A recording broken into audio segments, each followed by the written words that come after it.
That song was recorded in 1975. It was a beautiful song, and it said a lot. It's almost 40 years old.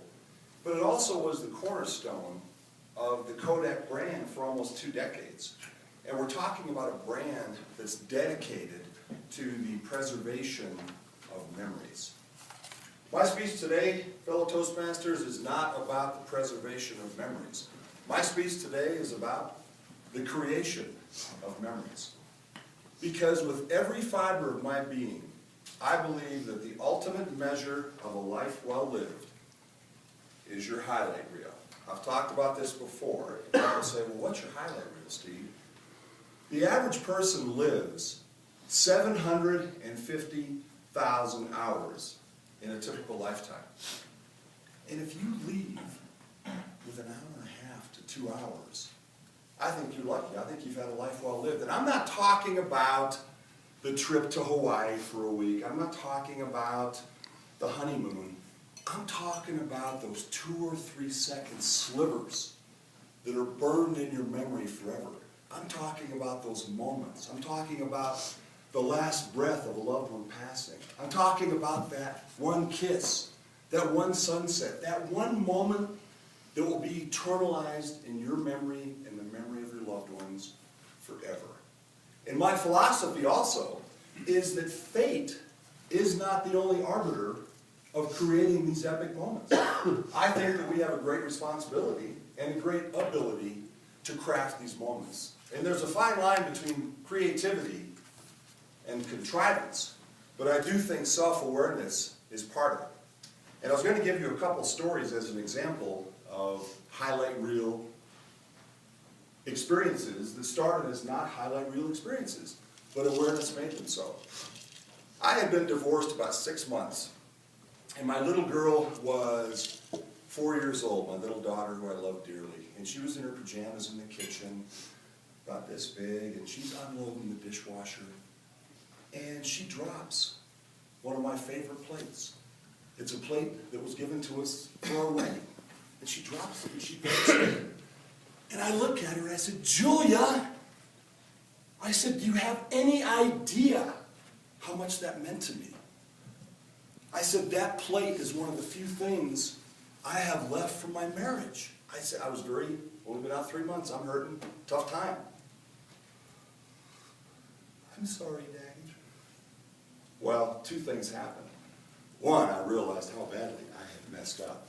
But secondly, this was an opportunity not just to have a memory, but to create a highlight moment. Because I went to the dishwasher and I picked up the other 2 plates. You can see it coming. And I dropped them on the kitchen floor and they shattered. And she's standing there, she's just shocked. And I looked at her and I said, the only thing I took out of my marriage that means anything to me is you. And I said, I love you with all my heart. And I said, we're going right after breakfast to get some new plates, some Flintstone plates or some Jurassic Park plates. And we're going to start our own tradition. And we're going to get rid of this one. Highlight film. It's something we still talk about today. She was 4 years old. And it's one of the things that when in movies they tell you that you see your life flash by your eyes when critical events occur. Your heart, plug it up. That you see those certain things. Another time, I was at the Rockies game, or I was at the Nuggets game, and I was with my son, 2 years old. So it's already a highlight for him. It's his first Nuggets game. He's this big. He's been on the Jumbotron. He's just kind of looking around, trying to take this whole thing in. And so I'm sitting there, just enjoying my little boy at the Nuggets game. What? I want to see Rocky. Of course. So look at him, he's right there. I want to see Rocky. I want to meet Rocky. Well, that would have been a time that was sold out. It's the middle of the 3rd quarter, close game. That would have been a time to say, you're seeing him, that's fine. You're at the basketball game, eat your hot dog, you're fine. If you live your life through the belief that the highlight film is critical, you get busy. I bundled him up. I got him under my arm. I'm running around chasing this damn mess, huh? I'm chasing, a friend of mine at home said that during a commercial break, the announcer actually said, "Hey, dude, you're on TV." He says, Apparently somebody's stalking our mascot up and down the stairs. my kid's under my arm, just like this. So finally, I catch up with Rocky. And I get him up there. Hey, I tap him on the shoulder. There's a little timeout going on. And I said, "My son wanted to meet you." My little son's sitting here like this. He doesn't know what's going on. Rocky picks him up. He kisses him. And then in the greatest moment of my life and my son's, he holds my son up in front of the whole stadium. And he got an ovation. He just sitting here like this.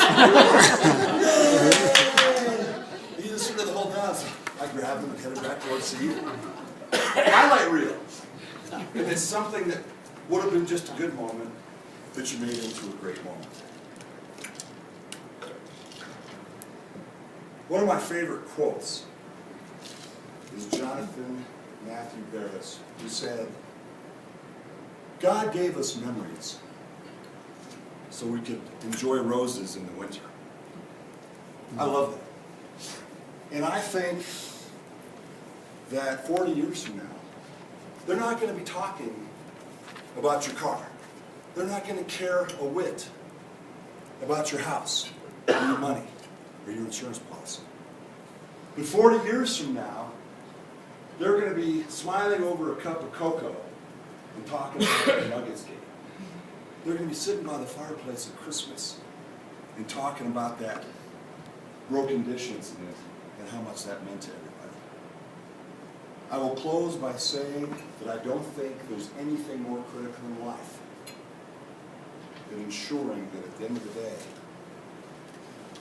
this is intact. Thank you.